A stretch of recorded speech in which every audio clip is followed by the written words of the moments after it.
Welcome back to Apex Sci-Fi. Today we delve into a mission that redefined the meaning of biological resilience. In the high-tech theaters of galactic war, weapons have become increasingly elegant. Why waste a bullet when you can fire a cloud of molecules that simply tells your enemy's nervous system to stop working? The Mantis-Cabal of Zepher 9 were the undisputed masters of this silent slaughter. They had developed Sarinex, a neuro-gas so sophisticated that it didn't even need to be inhaled. It could be absorbed through the skin, the scales, or the chitin of any known biological organism. Once in the bloodstream, it acted as a universal synaptic blocker. It didn't kill, it paralyzed. It turned whole armies into living statues, frozen in place while the Mantis-Cabal walked through and systematically harvested them. To the rest of the galaxy, Sarinex was the ultimate boogeyman. It was the end of resistance. Every species has a nervous system after all. Every species relies on neurotransmitters to bridge the gap between their brain and their muscles. When a rival faction, the Avian Directorate, found their homeworld being choked by Mantis-Cabal gas clouds, they did what any civilized species would do: they tried to build better filters. But the gas was too small, too persistent. It ate through energy seals and bypasses. Desperate, the Avians reached out to the mercenaries of Sol. They didn't ask for a fleet. They asked for 3 humans who were stupid or brave enough to walk into the green mist. Captain Elias Thorne stood on the ramp of the breach shuttle, looking out at the surface of Zephyr 9. The planet was covered in a heavy, glowing green fog that looked like a toxic swamp. Beside him, Sarah Touch Miller was checking the timer on a thermite charge, and Big Mike Henderson was casually eating a protein bar, his helmet dangling from his belt. The avian client, a bird-like creature encased in a triple-sealed environmental suit that looked like a space-age diving bell, was shaking with terror. You are not sealing your suits?" the client chirped through a speaker. "The Sarinex. It is at lethal concentrations. Your skin is exposed. Your eyes. You will be paralyzed before you reach the perimeter. This is madness. We are paying you for a sabotage, not a public suicide." Thorne looked at the alien and adjusted his simple, charcoal filter respirator, the kind a human might wear while painting a house or sanding drywall. "Relax, featherweight," Thorne said, his voice muffled but steady. "We did the math. Your Sarinex targets a very specific protein-binding site in the synaptic cleft. It's designed to lock onto the nervous systems of species that evolved in the high-purity zones of the galaxy. But humans? We're different. The secret to human immunity wasn't a high-tech shield. It was our dirty evolution. Humans evolved on a world where every plant, every insect, and every piece of rotting fruit was trying to hijack our nervous systems. We spend our lives breathing in car exhaust, pesticides, pollen, and industrial chemicals. But the real powerhouse is the human liver. The human liver is a biological chemical plant of terrifying efficiency. It possesses a suite of enzymes, specifically the cytochrome P450 family, that are designed to dismantle complex organic molecules before they can do damage. When Sarinex hits a human, our liver doesn't see a universal synaptic blocker. It sees a complex alcohol.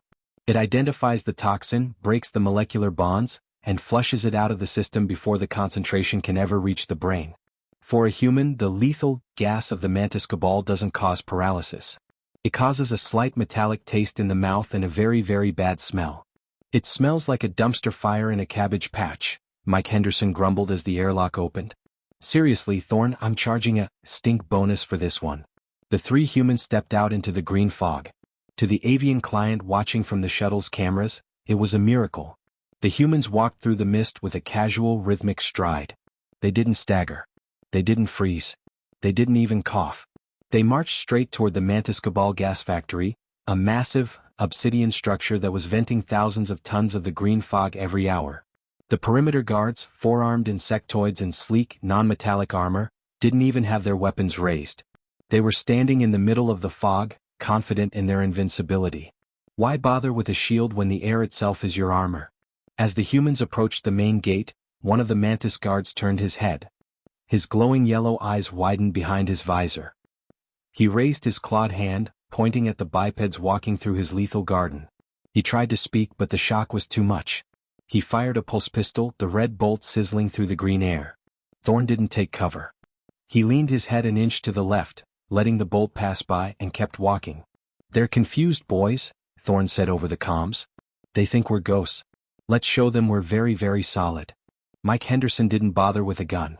He ran forward, not with the grace of an alien, but with the heavy, thumping power of a human athlete. He slammed his shoulder into the first guard, a hit that carried the force of a high-G world. The Mantis soldier flew backward, his chitinous shell cracking like a dry egg. The battle inside the factory was a nightmare of confusion for the Mantis-Cabal. They were used to fighting enemies who were already falling over, gasping for breath and twitching in the dirt. But the humans were moving with terrifying clarity. Sarah Miller moved through the catwalks like a shadow, her hands moving with the precision of a surgeon as she bypassed the factory's security nodes. Every time a Mantis soldier tried to spray her with a concentrated dose of the gas, she would simply wave it away and kick them off the railing. "It's actually getting easier to breathe," Sarah joked. "I think my respirator is starting to filter out the smell. Or maybe I'm just getting used to it."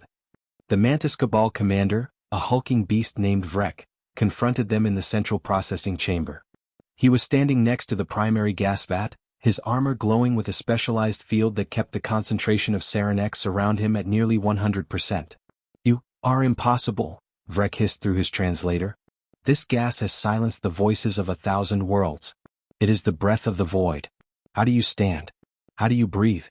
Thorn walked up to the edge of the vat, the green liquid bubbling beneath him. He pulled off his respirator, took a deep, theatrical breath of the concentrated fumes and winced. "Oh, that is really something," Thorn coughed, his face turning a bit red. "It's got a real kick to it. Kind of like a cheap tequila I had on Mars once. Burns a bit on the way down, but it's nothing a couple of aspirin won't fix tomorrow." Vrek backed away in horror. He saw the human's eyes, not glazed with paralysis, but burning with a cold, focused intent. He realized then that the Mantis-Cabal's ultimate weapon was nothing more than a flavoring to these creatures. He tried to ignite the gas vat, hoping to take the humans with him in a chemical explosion. But Mike was already there. He grabbed Vrek's clawed hand and squeezed until the bones snapped. "No you don't, Bug," Mike grunted. "This stuff is bad for the environment." Sarah Miller tapped her headset. "Charges are set, Cap. We've got 5 minutes before this place becomes a very large, very smelly hole in the ground." The humans didn't run for the exit. They walked, making sure to pick up their discarded equipment and a few souvenirs from the commander's desk. They reached the breach shuttle just as the factory behind them erupted.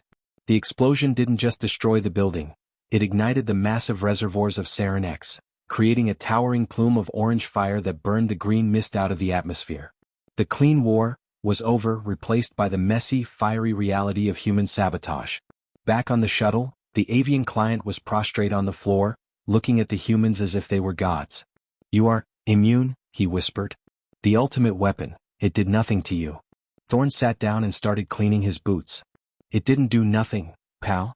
I've got a pounding headache and I think I've lost my sense of smell for a week. But that's the thing about humans. We don't need a perfect environment to survive. We're used to the poison. We grew up in it." The Mantis-Cabal never recovered. Their invincible gas had been proven useless, and without it, they were just another group of insectoids with fragile shells and slow reflexes. The story of the toxic walk spread through the galaxy like wildfire.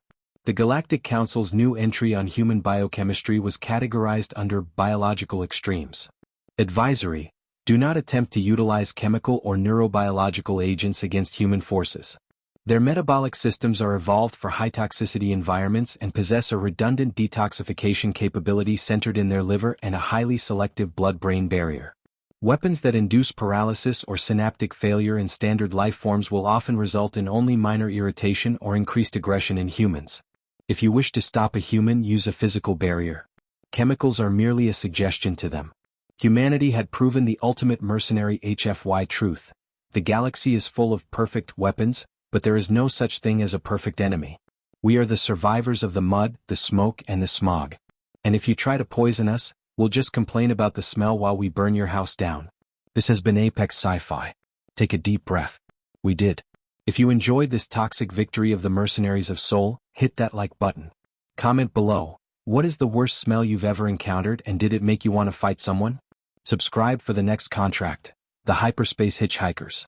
The air is clearing. The contract is closed.